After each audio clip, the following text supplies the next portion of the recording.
Un enfant de Dieu ne peut jamais échouer. Moi, ma vie est une bénédiction.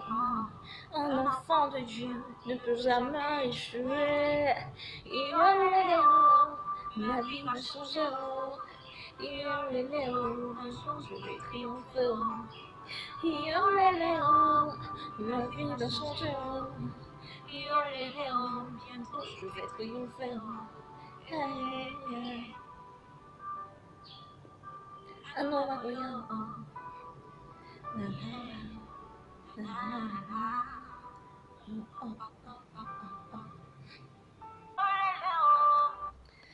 Bref, prendre soin de soi n'est pas égoïste, c'est sage.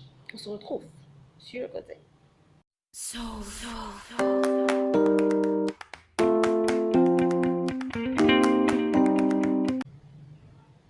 Parlons aujourd'hui de vos sentiments. Comment va votre cœur? Est-ce que vous allez bien? Est-ce que vous êtes heureux avec vous-même? Est-ce que vous êtes heureux avec votre entourage? Est-ce que vous donnez de l'amour pour espérer en recevoir? Est-ce que vous êtes vous? Est-ce que vous êtes heureux avec vous-même? Beaucoup de personnes se disent qu'ils trouveront le bonheur forcément dans les bras de quelqu'un d'autre, dans les bras d'un âme sœur, d'une personne, de qui que ce soit. Mais en fait, la seule personne susceptible de vous rendre heureux tous les jours, c'est vous-même. Si vous n'êtes pas heureux avec vous-même, avec qui serez-vous? Apprenez à vous aimer. Ce n'est pas égoïste. Ce n'est qu'en vous aimant que vous pourriez aimer les autres. On ne donne pas ce qu'on n'a pas. Je l'ai dit dans l'une de mes vidéos.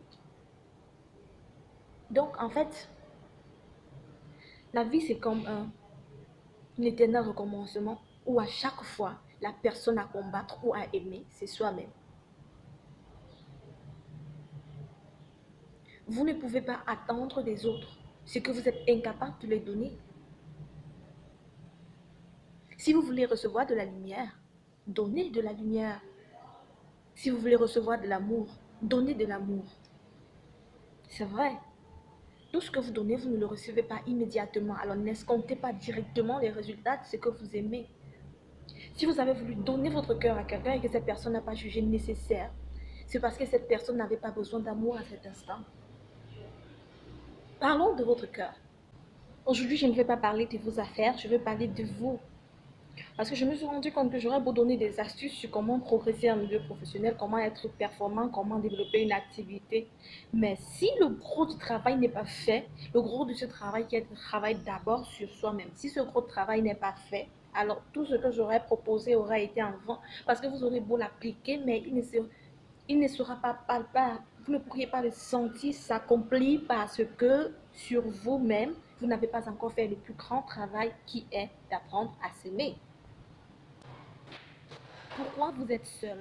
C'est parce que justement, vous n'avez pas pris le temps de vous rencontrer avec vous-même. Vous allez enchaîner rupture sur rupture, relation sur relation, mariage sur mariage, ça j'en ai aucune idée. Mais en fin de compte, qui voulez-vous impressionner? Joyce Meyer disait que si vous voulez vivre pour impressionner quelqu'un, impressionnez Dieu. Autrement, impressionnez-vous vous-même, parce que vous êtes à l'image de Dieu.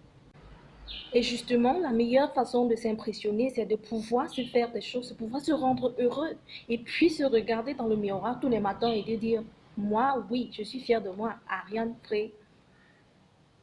Tu es quelqu'un de valable au-delà de toutes tes douleurs, de tous tes défauts, de tous tes manquements. Tu dois être quelqu'un de valable. Autrement, ça ne vaut pas la peine.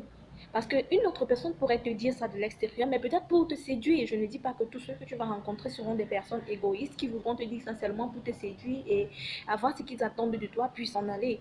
Je dis juste que si tu es capable de te dire ça toi-même, une autre personne qui viendra te dire ça sera juste un complément de ce que tu sais déjà. Donc, apprends à t'aimer. Je le dis et je le martèle parce qu'aujourd'hui, on va parler de nos sentiments. Et l'une des raisons pour lesquelles nous sommes tout le temps seuls, c'est parce qu'on n'arrive pas à s'apprécier d'abord étant seul. Ça fait que la personne qui vient vers toi, tu as soit envie de tout lui prendre parce que tu n'as rien à donner, soit tu as envie de tout lui donner parce que tu ne sais pas quoi prendre de cette personne, tout simplement parce que tu n'as pas encore compris ce que toi-même tu as à te donner. Si tu trouves le moyen de te donner quelque chose, forcément tu donneras à quelqu'un avec un peu de réserve parce que tu sauras que non, cette partie, elle m'appartient. Ce n'est pas de l'égoïsme, c'est de la, c'est de la réserve. Ce n'est pas de l'amour propre, même bien au-delà de ça, c'est nous. Et chacun devrait pouvoir comprendre ça. Donc, arrêtez de vous rendre malade à cause des autres. Les autres, c'est pas vous. Le plus gros de travail est à l'intérieur. S'il n'y a pas de problème à l'intérieur, aucun problème ne viendra de l'extérieur pour perturber l'intérieur. Arrêtez de vous rendre malade. Si vous voyez les problèmes partout, c'est que c'est peut-être vous le problème. Travaillez sur vous. Je crois que c'est mon ami Chris Kwakam qui m'a parlé de ça. Donc, en fait, travaillez à l'intérieur de vous. Et vous verrez comment l'extérieur s'améliore considérablement. Voilà, c'est tout pour cette toute petite vidéo comme ça là, sortie au feeling. Je sais qu'il y aura beaucoup trop de couacs là, parce qu'en fait, je ne l'ai pas écrit. Je l'ai beaucoup plus improvisé. Donc, merci pour tout ce que vous faites. Merci d'être là pour moi. Merci de me soutenir et de m'accompagner. C'est un honneur. J'espère ne pas vous décevoir tout au long de ma vie. Pour tous ceux qui croient en moi. Donc, j'espère vraiment, vraiment vous avoir aidé et édifié quand même, parce que, en fin de compte, au-delà de le faire pour vous, je le fais pour moi aussi, parce que je suis incapable de vous dire quelque chose que je n'applique pas moi-même. Donc, cette vidéo est une résultante d'une situation de crise que j'ai traversée tout récemment. Donc, et ça va peu à peu. Donc, du coup, je suis un peu fière de moi, un tout petit fière de moi, parce que j'ai réussi à transmettre ce que je pensais. C'est vrai que c'est des façons ramassées comme ça là, mais j'espère que vous comprendrez l'essentiel et puis qu'on avance. À propos, je vais me lancer dans les séminaires, mes premiers séminaires sur le développement personnel. J'espère que vous serez nombreux. Dans ma prochaine vidéo, je vais certainement vous dire le lieu. Les premières entrées seront gratuites et après, on verra comment essayer de rendre ça payant, quoi. Donc, en fait, je veux transmettre ce que j'ai appris et ça me ferait plaisir de partager avec vous. Donc, venez nombreux. Je vous dirai certainement dans la prochaine vidéo quand ce sera bon. À bientôt. Bye bye. Mouah.